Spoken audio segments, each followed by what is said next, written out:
سب کچھ ہو بیوی نہ ہو تو تنہائی کا احساس مار دیتا ہے۔ اس سے ایک اور مطلب نکلتا ہے کہ لباس کے بغیر ایک لمحہ گزارا نہیں۔ سارا دن پانی نہیں پیتے ہیں نا، اب میں بیان میں پانی پی رہا ہوں، لیکن 16 گھنٹے تو گزارے ہیں نا، پانی نہیں پیا، کھانا نہیں کھایا، 16 سیکنڈ لباس کے بغیر گزار سکتے ہیں؟ بولو۔ کوئی بھی کمرے میں نہ ہو، تم تنہا ہو، تم کپڑے اتارو تو تم اپنے آپ کو عجیب فیل کرو گے، تم خود اپنے آپ کو چادر میں چھپانے کی کوشش کرو گے۔ ان لباس ایک ایسی زبردست ضرورت ہے بلا دلیل کہ تم تنہا کمرے میں بھی کپڑے اتارو تو تم اپنے آپ کو عجیب سا محسوس کرتے ہو۔ اس سے پتہ چلا کہ بیوی کے بغیر کوئی زندگی نہیں ہے اور خامد کے بغیر عورت کی کوئی زندگی نہیں ہے۔ یہ ہمارا بدبخت معاشرہ ہندی کہ کسی بچی کو طلاق ہو جائے وہ گل سڑ کے مر جاتی، اس کی شادی نہیں ہوتی۔ کوئی جوان بچی بیوہ ہو جائے وہ سسک کے مر جاتی، اس کی شادی نہیں ہوتی۔ کوئی 40-50 سال کا ہو جائے مرد، اس کی بیوی مر جائے، کوئی اس کو لڑکی دینے کے لیے تیار کوئی نہیں۔ اور لباس کا لفظ بتاتا ہے کہ شادی کے بغیر انسان ننگا ہے، اور ننگے انسان کا کوئی کہیں بھی گزارا نہیں ہے۔ لفظ لباس بتاتا ہے کہ ہم اس چیز کو رواج دیں کہ شادیاں ہوں، بیوہ کی شادی ہو، مطلقہ کی شادی ہو، کوئی کس کی بیوی مر جاتی ہے۔ حضرت ابن مسعود کا فرمان ہے اگر میری موت میں 10 دن باقی ہوں تو بھی میں شادی کر لوں گا اگر میری بیوی مر جائے تو۔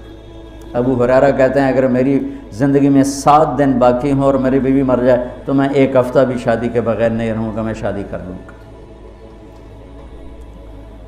تو ہم ایک ہندی معاشرے سے متاثر ہیں جہاں بیوہ کی کوئی سنوائی نہیں، مطلقہ کی کوئی سنوائی نہیں، اور کوئی جوان بھی 2-4 بچے ہیں اور بیوی مر جائے تو اس کی کوئی شادی نہیں ہے، وہ سسک کے وہ بلک کے زندگی گزارتے ہیں۔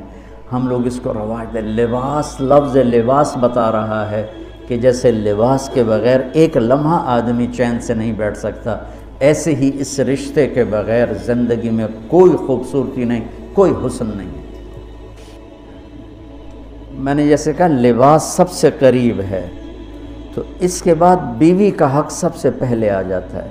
ماں باپ کی طرف سے زیادتی آئے تو تمہارے ذمے ہے اپنی بیوی کو بچاؤ، اللہ کے واسطے اپنی بیویوں کی حفاظت کرو۔ ہاں تمہاری بیوی کی طرف سے زیادتی آئے تو اللہ کے واسطے ماں باپ کی حفاظت کرو۔ تو اس کا مطلب یہ نہیں کہ تم ڈنڈا اٹھا لو، اپنے اخلاق کیسے بناؤ، سپرنگ بن جاؤ، سپرنگ جو فریشر سے کو قبول کر کے دب کر کے نیچے چلا جاتا ہے۔ نیچے جانے میں جڑ جانے کا نظام چھپا ہوا ہے کہ جھک جاؤ، ماں باپ ناراض ہو ان کے پاؤں پکڑ لو، بیوی ناراض ہو اس کے پاؤں پکڑ لو۔ ذلت میں عزت چھپی ہوئی ہے، ساری زندگی کا تجربہ بتا رہا ہوں۔ ذلت، اللہ کی رضا کے لیے ذلت اٹھانے میں عزت چھپی ہوئی ہے۔ ہن لباس لکم، کتنا ہی مجھے غصہ چڑھا ہو میں اپنے کپڑے پھاڑوں گا، مجھے غصہ آ گیا میں نے اپنے کرتے پھاڑنے جو کسی یہ پاگل تو کرے گا، سمجھدار دوئے دا کرتا پاڑے گا، اپنا نہیں پاڑے گا۔